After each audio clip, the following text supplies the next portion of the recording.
Good evening and welcome to the Big Story. I'm Regina Lay. I'm Pauline Verzosa. And I'm Shawn Yao. Tonight's big stories.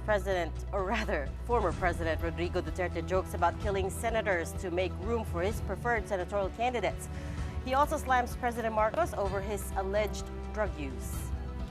The president's senatorial ticket is heading next to Davao del Norte, a known bailiwick of the Dutertes. And in a little while, the coalition's campaign manager, Congressman Toby Tiangco, joins us for a discussion about their strategy.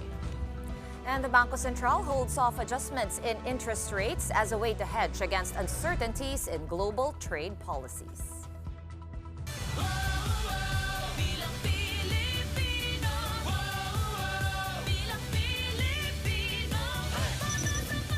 As expected, former President Rodrigo Duterte came out swinging against the administration at his party's campaign kickoff. First thing he blasted President Marcos on is the persistent problem of high prices. Bukang hindi niya kaya na habulin yung presyo. Yan na lang sa pagkain. Huwag na yung iba. Pwede na natin yung graft and corruption. Nandyan yan eh. Baski anong klaseng administrasyon. Pero yung immediate, urgent need to solve is really itong presyo or the price of rice. Panay na lang ang pangako mo and you keep on, promising people for so many things. Ngayon, kung mas madali maghanap ng trabaho ngayon sa panahon niya, then doon ka sa kanya. In true Duterte fashion, his speech at the PDP-Laban proclamation rally at Club Filipino last night was also punctuated with insults, curses, and inappropriate jokes. For instance, he suggested killing in a bomb blast to make room for his preferred candidates. Patayin natin yung mga senador ngayon para mabakante. Kung makapatay tayo ng mga 15 na senador, pasok na tayo lahat. The former president endorsed 9 candidates. They are Senators Bato de la Rosa and Bongo, Sagip Party List Congressman Rodante Marcoleta, lawyers Vic Rodriguez, Jimmy Bondoc, Raul Lambino, and J.V. Hinlo, as well as actor Philip Salvador and detained religious leader Apollo Quiboloy. Duterte also once again accused President Marcos of being a drug user. Meron isang presidente na talagang bangag. Hindi naman buang, pero yung bisyo ng droga, long term yan. Maging ulol si Marcos kung maybe constant use of heroin, aabot pa siguro siya ng 80. Pero pagdating sa panahon na yan, hindi na siya gumagalaw. Malacanang has yet to respond to Duterte's tirades. Although during the campaign kickoff, Aliansa para sa Bagong Pilipinas in Lawag, Marcos himself came out swinging against the previous administration. Iloilo 3rd District Representative Lawrence Defensor, who is a member of the House Prosecution Panel for the impeachment trial of Vice President Sara Duterte, said that Duterte's remarks about killing senators is no laughing matter. Hindi biro yon. Conditioning yon para ma-normalize ang salitang pagpatay sa isip ng mga Pilipino. Kasi magiging depensa din yun nila sa impeachment trial. So mag-ingat tayo. Huwag na tayo magpapaloko pa sa ganyang conditioning ng mga taong bayan. If I were the senators, I would not sit quietly taking that statement. Sabi ko, kung binabato na yung bahay nyo, dapat gumising na kayo at tumindig na kung ano yung dapat gawin under the Constitution. And that is to proceed with trial, proceed forthwith with trial. In a statement, House Assistant Majority Leader Jude Asidre said, talagang mag-ama nga sila. Si anak nagbanta na ipapapatay ang presidente at speaker. Si ama naman gustong ipapatay ang mga senador. Parang gusto nila bumingo sa lagay na yan. After Lawag in Iloilo, the president's senatorial ticket is off to Mindanao, a known bailiwick of the Dutertes. The Alianza para sa Bagong Pilipinas kicks off the southern leg of their campaign tomorrow, February 15, at the Carmen Municipal Park and Plaza in Davao del Norte. The administration-backed slate is aiming to regain support in one of the regions where President Marcos got overwhelming votes in 2022. Back then, he received 81% of the votes, or about 470,000 out of 577,000 in Davao del Norte. But the big caveat is, of course, back then, he was running in tandem with Davao City Mayor Sara Duterte. After Mindanao, the Alianza slate will head to Pasay City to kickstart their NCR campaign leg. Well, who better to talk about the administration's senatorial ticket than Navotas Congressman Toby Tiangco, who is the campaign manager of Alianza para sa Bagong Pilipinas. Welcome to the Big Story, Representative Tiangco. Thanks for coming all the way here on the eve of a big rally. Yes, bukas po ang rally natin sa Davao del Norte. Before we get to talking about your strategy there, for those who don't know, tell us how you became the campaign manager for Alianza. No, I was called one day and I was told that I'm going to be the campaign manager. Ganun lang parang na-assign ka na. You just got a call. Ikaw ang campaign manager. Okay. You didn't hesitate to take it on. No. Okay. No. You believed in the cause, the advocacy. Yes, of course. I believe in the cause. I believe in our candidates. And let's refresh Sorry, everyone's who memory. called you ba? Hindi, kasi when they called me, halos buo na yung kandidato noon eh. So you had no hand in picking No, the I had no hand in picking the candidates. Okay. Wala, buo na yung 12 kandidato at buo na din yung alyansa ng 5 partido. Right. When I came in. Right. Okay. Okay, parang late last year na officially na in-announce na Yes, ikaw I yung think it campaign was manager. September Burr kung hindi months, ako definitely. nagkakamali. Yes. Yeah, September. But Kong, let's refresh everyone's memory. Ano nga ba no yung common denominator? What is your campaign rally this time around? Is it still gonna be unity? No, first of all, paliwanag natin paano ba napili at paano ba nabuo yung alyansa, no? So alyansa is composed of 5 political parties. So when I came in, nandun na yung 5 political parties. Right. At yung karamihan doon sa 5 political parties ay nag-nominate ng kanilang mga senatorial candidates. So ganyan nabuo yung candidates para sa senatorial. No?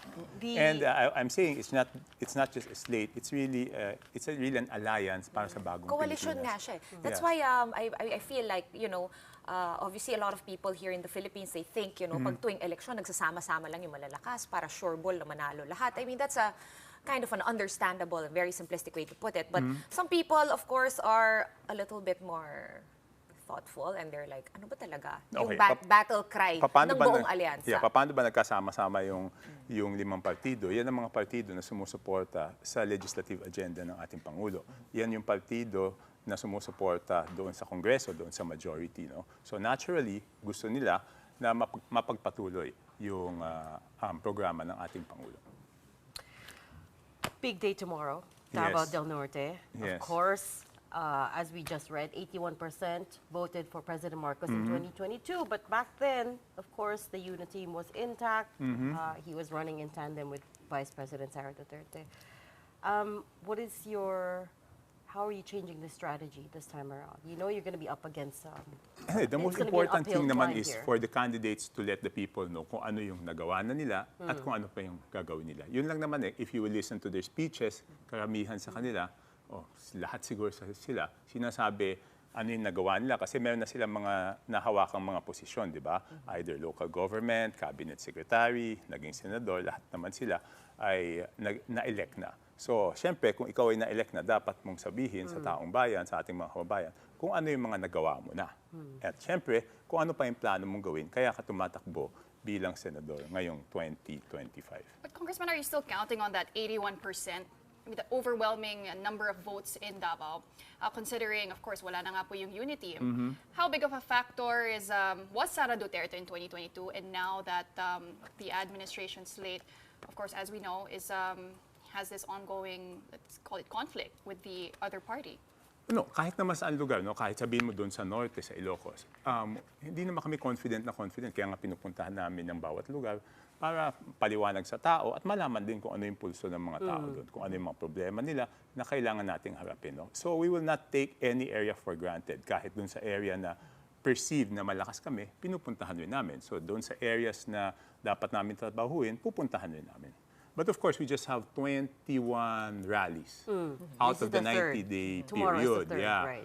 The reason why it's 21 is because we have to campaign as a team, but also we need time to give time, bigyan ng oras yung ating mga kandidato to go to places where they think they have to go. Diba? Kasi kung 12 sila, hindi naman pare-pareho yung lugar na gusto nilang puntahan, hindi naman pare-pareho yung lugar na malakas sila, hindi rin pare-pareho yung lugar na mahina sila. So divide and conquer. Dapat, I mean, sariling sikap din. Hindi. Ang sariling sikap dahil they have to be strong individually for them to win. No? Hindi naman bumoboto talaga yung mga kababayan natin ng buong partido, di ba? Pumipili sila kung sino yung gusto nila. So para manalo yung mga kandidato natin, kailangan individually mapakita nila kung ano yung nagawa nila at kung ano pa yung kaya nilang gawin. But as far as Mindanao is concerned, you're not changing anything? No, it's no, going to no, be no. the same messaging? You think it's still going to resonate the same way? No, the message now is what they can individually do to help the President in his legislative agenda to bring a better life for the Filipino people. So ano ba yung mga programang dapat nilang gawin at suportahan doon sa ating Pangulo para mas mapaganda ang buhay ng ating mga kababayan. So definitely that will be the agenda. And how each of them with their own strengths, yung kanilang mga kalakasan, makakatulong doon sa programang yun. Actually, that's what I heard, that you had commissioned a survey. SWOT analysis study for each of your candidates to talk about their strengths. I will not confirm or deny. No, I read it already. We reported it already, too late. So, Okay. strengths, weaknesses of each candidate, you gave it to each of them para they know where they're Magaling coming kayo from. mag-research, Ano yung assessment. What can you tell us about their about where each candidate is, individually and collectively? Sino yung in terms of the strengths and weaknesses? Oh, what are they secret looking? namin yun. Ito Secret na lang, namin, that's palitan natin. between them and me. You had said in a previous interview na all the studies that you guys have commissioned, maybe including the one Regina's referring to, they do not yet include the impact or possible impact of impeachment. Hindi, kasi yung before field work pa yun. ng lahat na yon is before the impeachment. No? Pero, siyempre, papagawa ulit kami para malaman namin kung ano ba yung impact ng impeachment. Pero hindi ba dapat nasa inyo na yung resulta by now? Kasi nag-kick off No, na yung it's not national that campaign. easy to do a nationwide. Kailan ba yung impeachment? Yung impeachment was February February 5, 5, just no? this month. Wednesday. So hindi kaya yun. It takes So you 3 finished weeks. the report before then? Yeah, no, the report was given after that date, but the fieldwork was done before that of date. course, of course. Oo. So ngayon, tuloy-tuloy naman yung survey natin. So, I mean, whether nagkaroon ng impeachment o hindi, tuloy-tuloy naman yung internal surveys namin para malaman talaga kung ano yung issue na pinakamahalaga sa ating mga kababayan. And what were those issues? Okay, let's. You don't have to tell us any strengths and weaknesses Huwag of na each yun, candidate. malalaman. Ano yung issues? If I tell you what the Laban ng kalaban. if I tell you what the issues are, malalaman din ng kalaban, di Based ba? on the other public polls, we already kind of know corruption. Well, actually, no. Inflation is still number one. Okay, We no, know let's the cottage do it this issue. way. You There's tell, corruption. kasi may public polls naman, Oh. makikita naman natin doon kung ano yung issues. But syempre, we believe in our surveys na meron kami nakikita mga bagay na kami lang nakakakita. So malalaman na lang namin. No, that's why we do our own surveys. Right. Diba? Otherwise, we would just commission and it's much cheaper to Correct, just subscribe, yeah. di ba? Correct, yeah. So, There's at least 3 big posters yes, out there. Yeah. So that's why we do our in-house para malaman kung ano talaga yung mga kailangan ibigay na programa para sa ating mga kababayan. Ganito lang, Kong Toby. So can you confirm na lang whether or not the topic of impeachment is being already considered for these current surveys that are still ongoing? No, we just want to know. Of course, it's an issue, but kahit naman ano yung lumabas sa survey, sa tingin ko, wala naman sa 12 kandidato namin ang magbibigay ng kanyang stand doon sa impeachment. Kasi kung sakaling sila ay mananalo, sila ay magiging senator judge, di ba? So they cannot give their opinion right now. I think that's the best thing to do. Kasi, paano kung nanalo ka, nagbigay ka na ng opinion, di ba? Baka pa-inhibit ka pa, di ba? But is there a directive, Kong? No. if you will see in all issues, di ba? Nakita mo naman in all issues, hindi naman sila nagkakatugma. Minsan, meron silang suggestions sa present programs ng gobyerno. And some people think of it as criticism, di ba? May mga kandidato kami na may sinasabi sila tungkol sa programa ng gobyerno. Isip ng iba, kritisismo. Pero sa amin, okay lang yun, di ba? If it's constructive criticism, of course, we will listen. I want to come back to the issues because it's we're trying to make it into an issues-based election. Yes. Okay, so Mas maganda survey yun. after survey says inflation is still the #1 concern Yes. across the Philippines. Yes. And you heard former President Duterte, the first thing he hit the current administration on is the price of rice. Yes. Right? Which is, right now we're in a food security emergency. So there's Yes. no denying that talagang Yes. this is a problem. Yes, So- and so we have how to do face you- it head on. Correct. So how without revealing too much about your strategy, what is the direction you're trying to take the candidates in? Okay, first of all, we have to admit that the price of rice, and not only rice, lahat Basic ng goods. basic goods, hindi lang dito sa Pilipinas naman tumaas, di ba? Kahit magtanong kayo sa iba't ibang bansa, yung presyo ng bigas doon, tumaas din. Yung presyo ng pagkain, tumaas din. Kasi lahat tumaas, di ba? Presyo ng fertilizer, tumaas. So lahat yan tumaas, no? So kaya nga, makikita naman natin dito sa mga programa ng gobyerno, talagang ina-address yung price of rice. And it's so important that yesterday, when we had the rally in Iloilo, kaya doon kami nag-rally, kasi doon din yung RDC meeting ng presidente, di ba? So if we want the president to be able to attend, we have to follow his schedule. So sa trabaho niya, meron siyang Regional Development Council meeting. And it's so important na kasama pa niya si Secretary Francisco Tiula-Laurel kahapon doon sa RDC meeting. So ibig sabihin, ito'y problema na ina-address talaga ng Pangulo. So that's coming back to my question. That's your messaging. It's like you're trying Yes. to deliver the message now. Okay, we understand there's a problem, but we're Yes. trying to address it head on as well. Yes, definitely. And the way to address it is to vote straight, parang ganon. I mean, obviously, that's going to be the message. For right? me, vote straight does not work. Vote for one. You have to name each of them. Kaya nga you have to make them individually strong. Hindi pa pwedeng pakiusap natin iboto yung 12 kandidato without people knowing bakit nila dapat iboto ang bawat isa sa kanila. Okay. Kong Toby, I'm going to steer it back to the kick-off in Lawag. Okay. Where we heard President Marcos. And gabi-gabi, no, since that speech earlier this week, pinag-uusapan namin na parang medyo a little bit out of character sa kinagisnan natin kay President Marcos yung language niya. It was a bit spicy. It was, some would call it negative campaign. Was this He came out strategically? fighting, I would Yeah. say. He's usually nagulat kami. very moderate, very Pati ako civilized. nagulat. Hindi ko naman nabasa yung speech bago siya nagsalita. Hindi ko naman nabasa. So nagulat din ako. Okay, so but is that not going to be, kumbaga, kasi we're trying to make these elections issues-based as best as we can. I think we can No, all but agree on that. those are issues, tignan mo. Sinabi niya, he just wanted to put, I think what he wanted to do is to identify where you stand on issues, di ba? For example, yung West Philippine Sea. Yung West Philippine Sea is really an issue. Saan ka ba? Di ba? Doon ka ba sa paninindigan mo yung Hague ruling na not an inch of Philippine territory will be surrendered, o doon ka ba sa magiging friendly sa China? So that is an issue na dapat nating pag-usapan, di I ba? completely agree, but I also have to point out when President Marcos was campaigning for the presidency in 2022, he positioned himself as a continuity candidate. He said he would set aside the Hague ruling too, right? No, but the problem back yes, then he go said, ahead. no, we're not going to ask the U.S. for help to deal with China, which is why he was perceived as the continuity candidate to Duterte. Diba? Okay. So I get your point, but we have to look at his history, his track record, and back then, iba din yung sinabi niya. Okay. Is my point. Okay. Ang stand naman niya talaga is a friend to everyone and an enemy to none, di ba? Pero paano naman gagawin natin kung gano'n na yung ginagawa doon sa Coast Guard natin? Paano naman gagawin natin kung binabangga na yung Coast Guard natin? Paano naman gagawin natin kung yung mga mangingisda natin ay inaapi doon sa West Philippine Sea? Can you keep that same stance? Hindi na pwede yun, di ba? He could have said that before, pero kung nag-iba na yung trato ng China sa atin, hindi naman pwedeng wala siyang gawin, di ba? Ibig sabihin, nakikita naman natin, hindi naman natin inimbento na binabangga yung Philippine Coast Guard. Hindi naman natin inimbento na yung mangingisda natin pinapaalis doon. So how will he keep that stance naman kung ganun ang ginagawa sa atin? So kailangan mag-iba din, di ba? So the fact that he... Tapos number go two, ahead. yung sa Drug war. drug war, okay, it's an issue.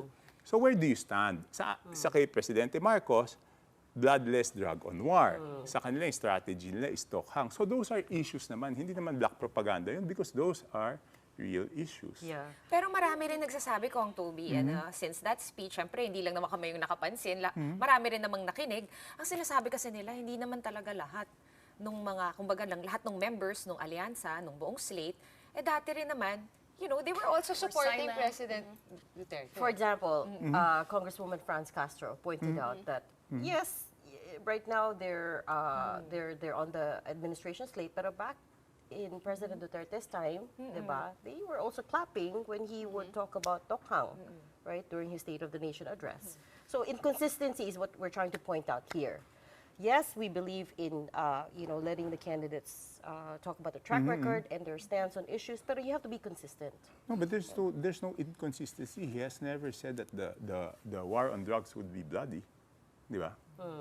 Alam mo naman siya, mabait na, nakita mo naman yung presidente, napakabait nun, di ba? Napakapasenso. So he never said it's going to be bloody. He always said that he values each and every life. So kaya nga bloodless war on drugs. So wala namang inconsistency doon. True, pero totoo yun, no, Kong? Pero hindi na kasi si President Marcos yung kandidato, di ba? So kung Okay. titingnan natin yung members ng slate, some of them, and napakadami ng analysis nito, sobrang daming journalists gumawa ng talagang humukay sa archives Okay. ng mga soundbite. Okay. It's all there. Kanina binabasa ko lang on the way here sa Philippine Okay. Star, sabi nila, okay, ano yung stand na itong kandidato na to, nung tokhang? O, di ba? Yung iba pa, sumuporta, nag-file ng bill na ganito.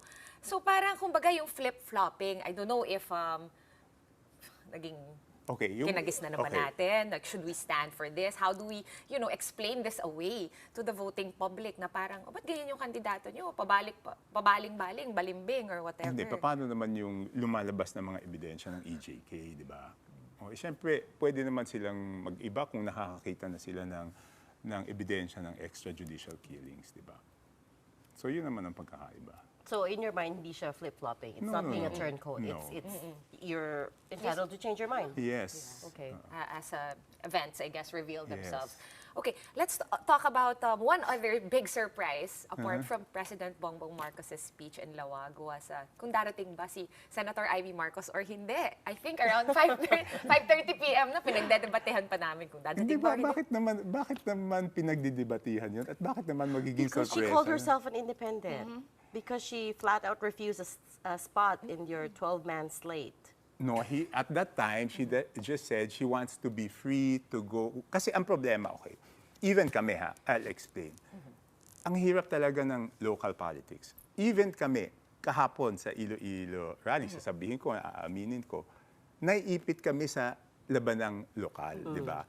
So ang isip ko doon, ayaw niyang maipit sa labanang lokal na kung ito yung kakampi ng alyansa, mapipilitan siyang tumayo sa entablado ng isang kandidatong lokal ng alyansa kung meron naman siyang kaibigan o mas gusto niyang suportahan na kandidato na hindi kasama sa alyansa. Di ba? Right after that kasi nakita ko naman siya, pumunta rin naman siya doon sa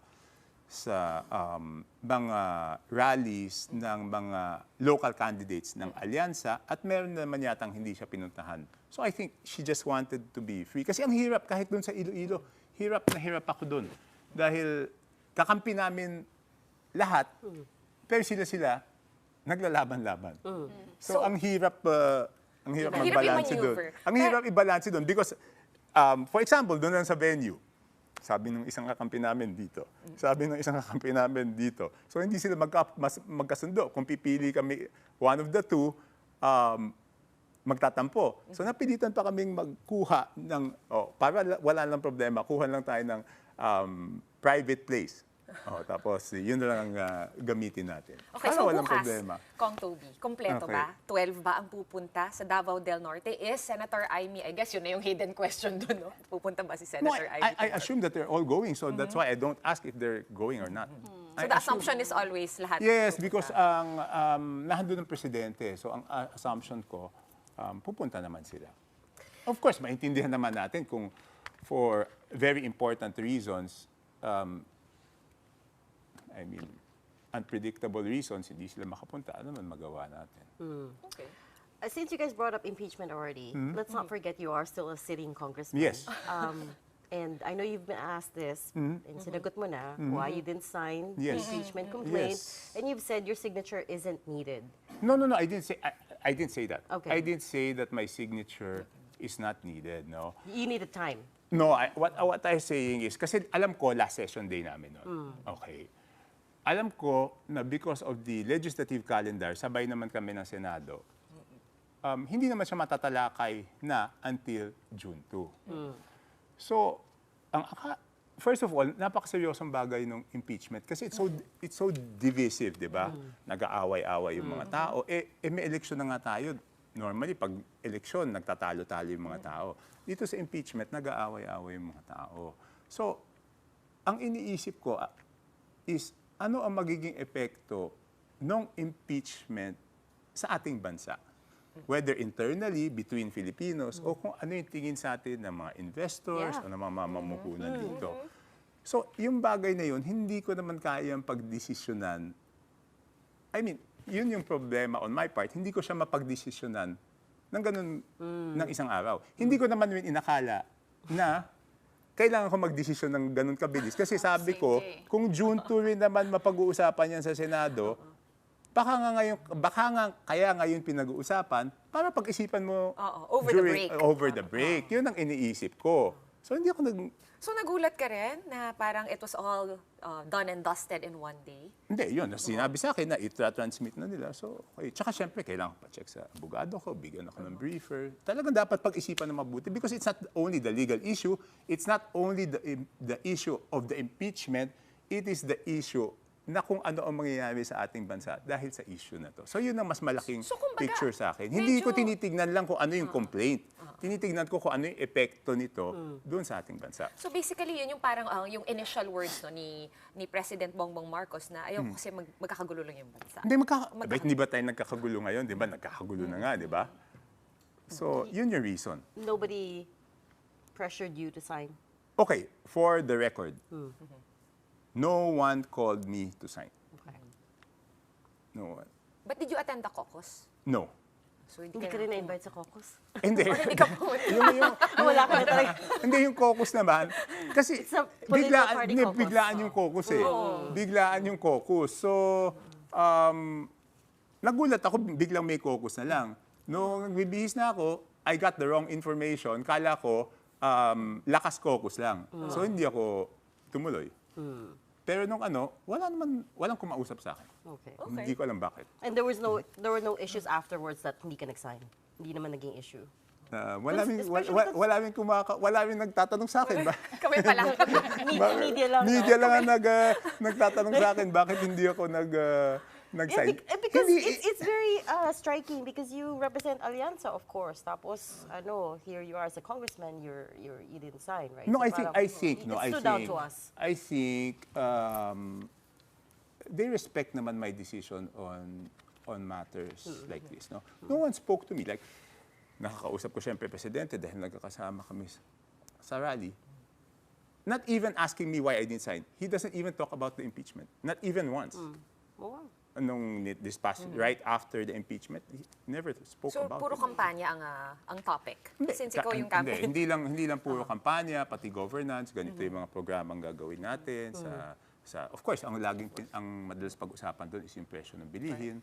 So ganito yung mga programang gagawin natin. My last question on this, for the record, as a lawmaker, do you agree with the impeachment? If you had more time to review, let's say hindi siya last day na session. Wala, kasi nung pinasa na nila doon, hindi ko na I know, binasa. but Hindi ko na binasa. Bakit ko pa mabasahin, di ba? Ano pang ibig sabihin nun?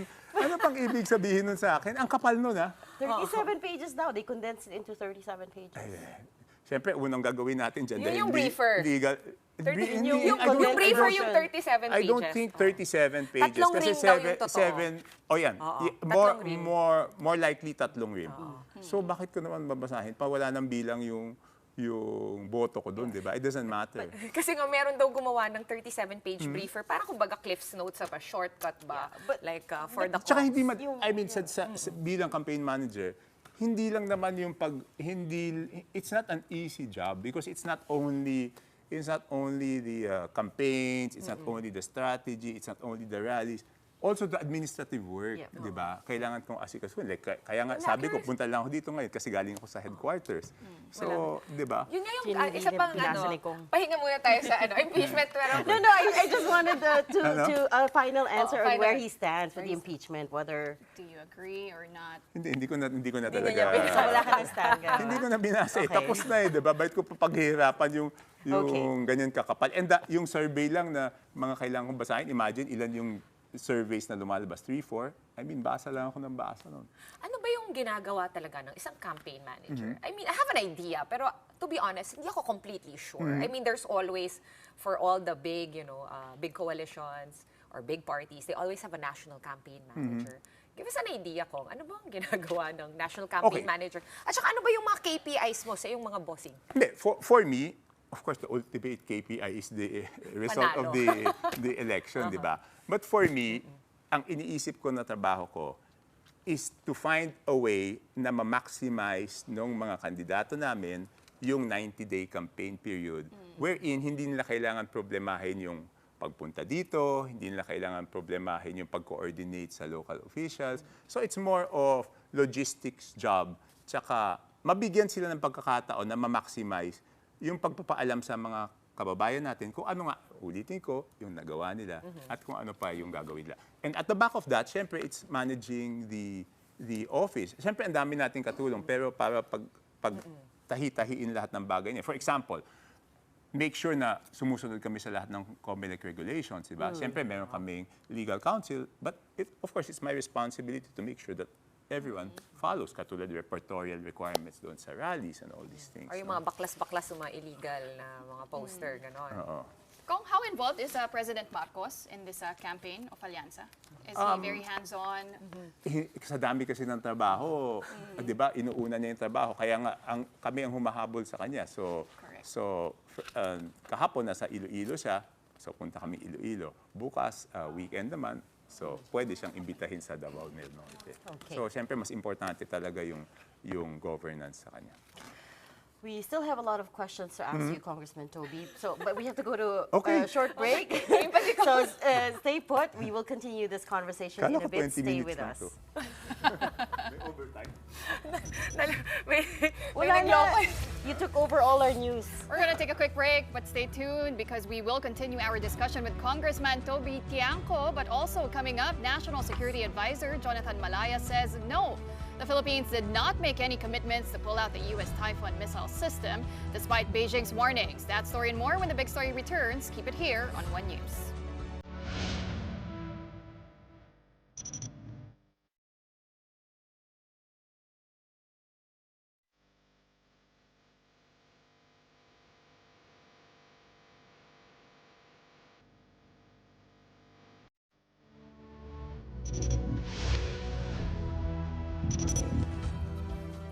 Welcome back. You're still watching the Big Story here on One News. Some business news first. The Bangko Sentral ng Pilipinas surprised markets by keeping interest rates steady. Its first pause after 3 straight cuts last year. Most analysts predicted a 25 basis point cut, but the BSP held off, citing global uncertainties. The biggest factor, Kathy, is what we would call global policy uncertainty. We can measure that, and that has spiked in the last few weeks. So we're trying to put that into our models. It's kind of a new phenomenon for us. So we're recalibrating our models, as I'm sure other central banks are, and then we'll look at the analysis again and decide the next time what to do. It wasn't easy. It was a complicated decision, but as you know, we normally like to take baby steps in the same direction. But we found that we decided that it was better to pause now and then ease later. I think that would be less disruptive to the markets. Adding to this uncertainty is U.S. President Donald Trump announcing a new round of reciprocal tariffs on trade partners. Nomura, for one, warns that these tariffs could disrupt global supply chains and drive up prices, affecting Asian economies like the Philippines. The BSP more or less agrees, saying the direct impact on the country will be minimal, but it is worried about spillover effects. Looking at the most recent announcements, we think the effect on the Philippines will be fairly modest. First, our exports to the United States are relatively small. They're like 16% of all our exports, even though the U.S. is still our major export partner. What we worry about is the indirect effect, the spillover effects from the global economy. Meanwhile, over in the West Philippine Sea, Chinese Coast Guard vessels continue to intrude into the Philippines' exclusive economic zone.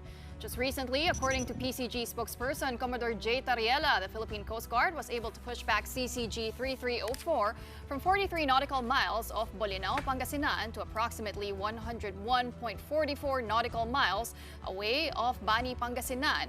But yesterday, CCG 3103 took its place, and despite the size difference, the BRP Cabra stood its ground, maintaining its position within the Philippine EEZ. To address the ongoing tensions, the Philippine Navy is considering a West Philippine Sea Command, while the Coast Guard plans to acquire new ships to strengthen maritime security. That statement or that proposal is well taken. The armed forces has different unified commands, which address not only internal but also external defense operations. But however, the recommendation will be duly noted and we will be studying that. President Bongbong Marcos has already approved the acquisition of 5 more 97-meter vessels for the Philippine Coast Guard from the Japanese, from Japan, no? And then, of course, the 40 vessels that will be coming from France. 20 of those will be built in France, and 20 of those will be built here in the Philippines. At the same time, as we decide the acquisition of vessels.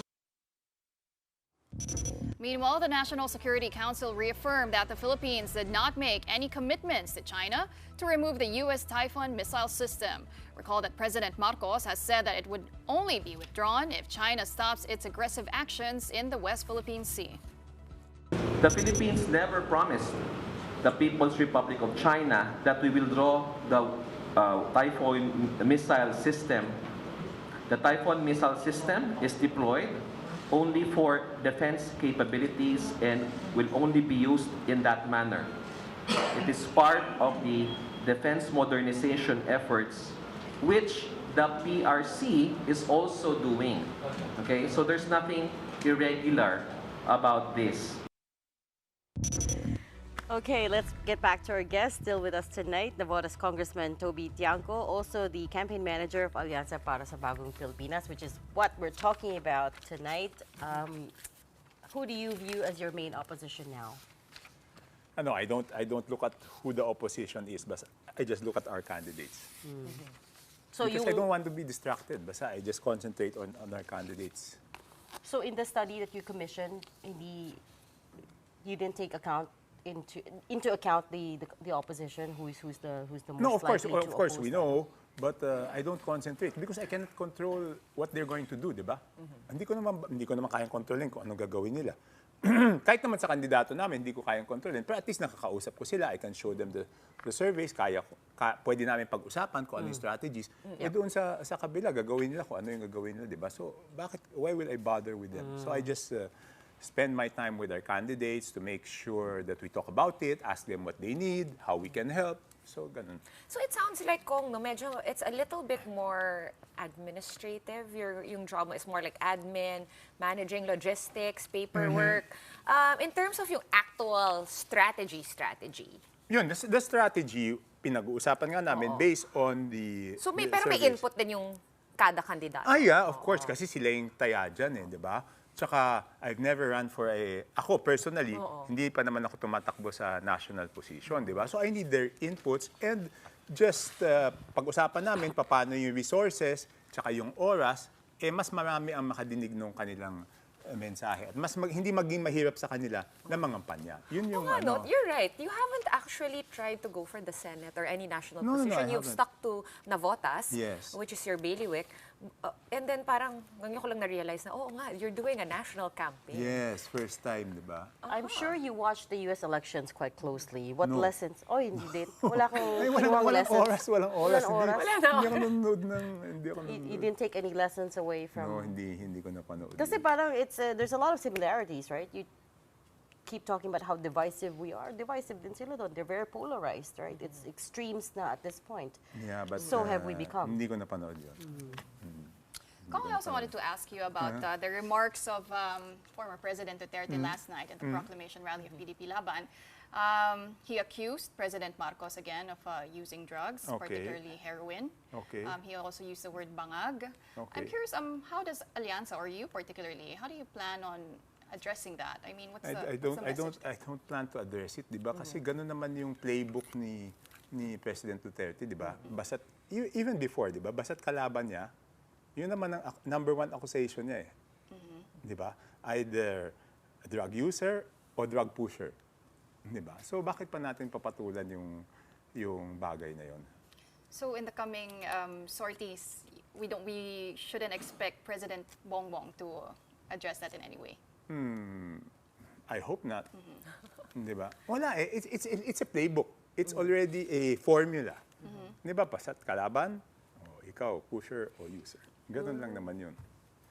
But as far as your candidates are concerned, your advice is don't comment on it. No need to respond to it. Ano, hindi man naman, hindi nga namin tinitignan kung ano yung sinasabi nung... Really? Don't pay attention? Nung kabila. Okay. Basta yung pinag-uusapan namin, ano yung plataforma, ano yung mga dapat mong paalam. Kasi may sarili-sarili naman silang... First of all, 5 minuto lang yung time ng bawat isa. Strictly followed yan. Kasi kung strict kayo sa 4 to 7, malamang strict din yung time sa stage. Strict kami dyan. So, sisimula kami ng 4, kahapon napilitan kami ng 4:30 kasi medyo mainit pa. So, meron silang 5 minutes and they all follow naman. So, imagine, bakit nila aksayahin yung oras nila para sagutin yung isang bagay? Eh, ang importante, ulit, malaman ng tao kung paano sila makakatulong doon sa buhay ng bawat Pilipino. Yun naman ang mahalaga eh. So, bakit nila sasayangin yung oras nila doon sa bagay na yun? Okay, ito po. When it comes to answering questions, debates, Kong, will you be requiring, or what's your advice to candidates? Should they be attending yung mga debates? They know better if they should attend a debate or not. Because a debate is a venue kung saan malalaman ulit ng tao yung plataforma nila. If they've a better way, they have better use of their time, why will we stop them? Why will we force them to go to a debate kung meron naman silang mas dapat puntahan, di ba? Tsaka, di ba, kahit sa eskwelahan, di ba, hindi naman lahat kaya nga may debating team, kaya nga hindi yung buong classroom na 40, 30 estudyante pwedeng mapunta sa debating team dahil merong magaling talaga magdebate. Pero meron din naman magaling sa economic subjects, may magaling sa math, na hindi naman magaling magdebate. Di ba? So, depende yun. Kung ano yung strength mo, syempre, doon mo gagamitin yung oras mo. But, okay, forget about a formal debate, but how do we get them to face the media more? Because I get that, okay, you can go straight to the influencers now, pero there's also a question of accountability, right? Yes. The chance for us to ask the hard questions, a chance for us to ask the issues-based questions, and ano ba talaga yung platform, and look at the track record and all of that. So how do we get them to talk to the media more? Hindi, yun na nga. Doon sa mga press conference. That's why we arrange a press conference. For example, ang hirap kasi yung ganito, pag pinagbigyan mo isa, hindi pa pwedeng hindi mo pagbibigyan. You know, I haven't been interviewed, I haven't been into a face-to-face interview since 2016 siguro, if I recall. Basta before 2019. Pero since may napagbigyan akong isa a few days ago, then you have to do then you have to do. Imagine if all our candidates, since may napagbigyan isa, pupunta sila. So, I'm requesting, request ko sa ating mga stations, sa ating mga media outlets, para naman may effective use of time yung aming mga kandidato. Kaya kami may press con bago mag-rally every time So every time bago kami mag-rally, may 1 p.m. press con kami para efficient use of their time again. Again, ang sasabihin ko, for me, 90-day period for everyone. Kung sino yung mas maraming, sino ang kandidato na mas nakapagpaliwanag ng plataforma nila sa 90 days, syempre, mas makakalamang yun. So yun ang trabaho ko. No? That's why I organize things for them. Parang personal valet, ganun. Ako yung I think more than a personal valet ng mga kandidato. Hindi, tawag ko sa kanila, boss. Anong utos nyo sa akin? Anong I'm utos sure nyo? it's more than that. But, Anong utos nyo gagawin ko? Personal valet o personal concierge? you know, when you look at the pre-election surveys, all your candidates are doing well, more or less. Are you confident of a sweep? Meaning 12? Okay. Oh. Since we have 12 candidates, of course, we want hindi naman kami maglalagay ng 12 kandidato kung ang goal namin hindi manalo yung 12, di ba? Kaya kami may 12 dyan kasi susubukan namin. Talagang susubukan natin na manalo yung mga kandidato natin. Pero in the end, siyempre, yung taong bayan rin naman ang magdidesisyon. No? So pinapakita lang namin, we're offering them 12 candidates. At the end, kung ano yung gusto ng taong bayan, yun din naman masusunod. So there's no like parang minimum number of candidates that you hope will make it to the Senate. No, we hope. You're pushing for everybody to win, essentially. Yes. Para talagang buong-buo yung suporta doon sa programa ng ating Pangulo. Kasi gusto natin yung last 3 years, talagang kung ano yung nasimulan, like, we've never had this good GDP. We've never had this good an economy, no? So, siyempre, gusto natin patuloy yun hanggang matapos yung termino ni Presidente Marcos. Meron ako to disagree. Okay. But we don't have time for that. But you know, because there's a lot of issues with the economy. We touch on the inflation, food prices. Yes, admittedly, there's a lot of issues. Slowdown in foreign investment. Yes. Admittedly, there's a lot of issues. Madaming suliranin. Kaya mas kailangan natin yung mas malakas na suporta ng ating mga senador para yung legislative agenda natin is mas maisulong natin. Because admittedly, marami ka talagang dapat resolbahan ng mga Ang hirap nun ipa-resonate, na yung mere fact na it's the legislative agenda that you're trying to push. It's not, it's not very entertaining. No, but it's not very... you listen to the candidates, they really say kung ano yung nagawa nilang batas, kung ano yung mga batas na plano pa nilang gawin. Sinasabi nila doon. Do you think it resonates with the people, with the electorate? No, I think, because, ano naman gusto mo madinig sa kandidato, di ba? Ang gusto mo madinig sa kandidato, paano ko papagandahin buhay mo? There is one dark cloud, though, that is the 2025 national budget, right? Okay. It's being challenged right now in the courts, saying it's unconstitutional kasi maraming problema with it, right? They took away the PhilHealth subsidies. Education is no longer the biggest, pot. It doesn't have the biggest funding. Yes, but why is the president? Yes. So to your point about legislative agenda, and this is vote all of these senators so that the president can push his legislative agenda. I mean, how do you reconcile that? Kasi nga, the issue is over the 2025, with the 2025 budget, is over the incumbents pushing it through, right? How do you get past that? Hindi nga So, dyan nga ako nagtataka di ba? Bakit si Presidente ang, bakit pati si Presidente nadamay? When it was a budget, I can tell you categorically, it is a budget that he is not happy about. But he signed it.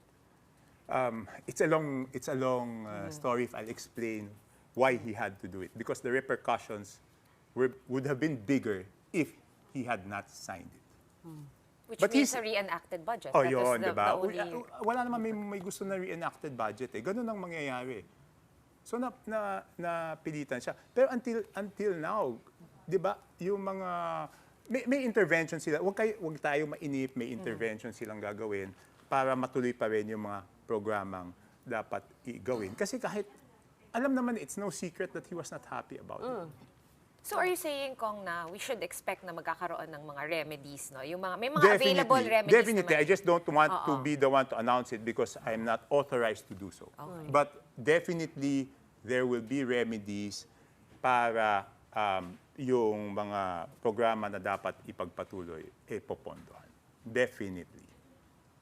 Okay. Well, I guess, punta naman tayo sa re-election bid nyo. Okay. I think naging mayor ka, di ba? Tapos ngayon, congressman kayo ulit. So you have... Naging mayor ako, naging congressman ako. Naging mayor ka ulit, ngayon congressman ka ulit. Naging congressman. Tama, di ba? Yes. And then, this coming 2025, this coming election, 2025 na pala, you're running again in Navotas. Yes. But your campaign will kick off next month pa. March 28, if I'm not mistaken. So how will you be juggling everything? Time management. Time management. Time management. Really? That's a Yes. lot. Is That's it that a simple? very big I don't know. Ang daming work na because at that point, the national campaigns will be heating up. If it's not, it already started with a bang, right? Tapos by late March, it'll be all fired up. In overdrive. Kaya yan. Kaya? Kaya yan. Kaya yan. Time management. Okay, sorry. I had one last phone-in Okay. question from our Okay. producer, which is, kamusta naman daw yung interaction ni Makati Mayor Abby Binay and Senator Pia Cayetano? Okay naman. Di ba? I don't know why they make issues between, for example, the Were they positioned next to Di each other? magkatabi sila, di Oh, ba? yun nga. Sadya daw ba? Sadya daw ba yun? Sadya Hindi, daw ba? alphabetical. Parang alphabetical na Hindi. Surname, paano ba yun? last name? Abalos, Binay, parang ganun eh. Because even that, inayos namin. Okay, Interesting. yun inaayos ko. Like, for example, noong first rally, syempre, ang unang magsasalita, Abalos.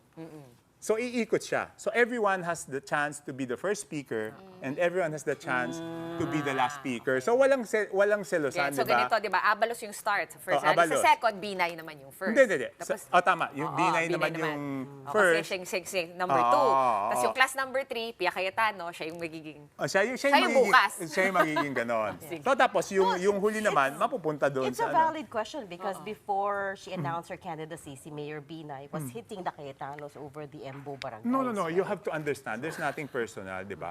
If you're a Binay, you have to protect the rights of the citizens of Makati.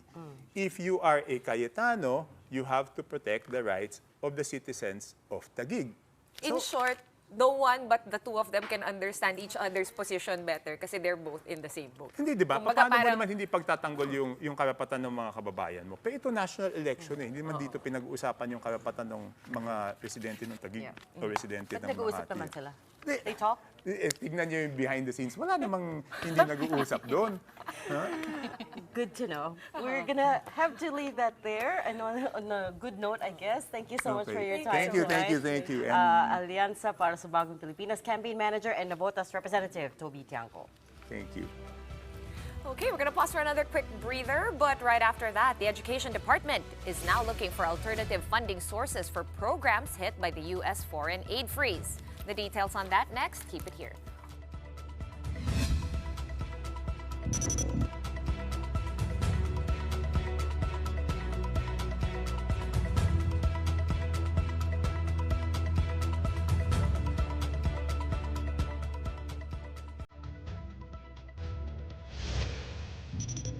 Welcome back. Thanks for staying with us here on The Big Story.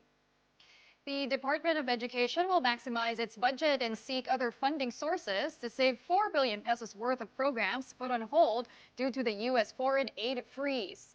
Education Secretary Sonia Angara vowed to exhaust all means to keep these programs running despite losing support from the U.S. Agency for International Development or USAID. The suspension follows President Trump's order to pause all foreign aid on his first day in office for 90 days pending a review.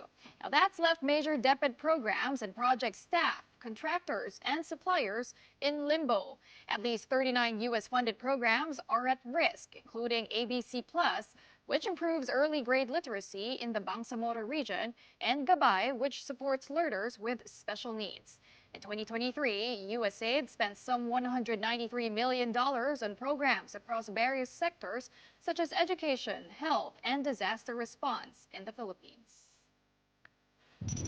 We are celebrating many things today. Of course, Valentine's Day, even if Regina's not part of that crew. It's also the birthday of Juan Ponce Enrile and Chris Aquino. Just because I'm in blue? Yes, just because you're in blue. But there is also, get this guys, the historic win of the Philippine men's curling team. Rice on ice is how the Philippine Sports Commission, or PSC, is calling the capture of the country's first ever gold medal at the 9th Asian Winter Games. Our team defeated South Korea 5-3 in the finals in Harbin, China. Composed of Mark Pfister, Enrico Pfister, Alan Frey, Christian Haller, and Benjo de la Mente, the Philippine men's curling team achieved the highest feat by any Southeast Asian athlete in the history of the Games. With this win, the national team secured a spot at the 2026 Winter Olympics pre-qualifiers later this year, bringing them that much closer to representing the country in Italy. Big congratulations to the men's curling team. Here is a clip of the team after their truly remarkable win. Mabuhay Pilipinas!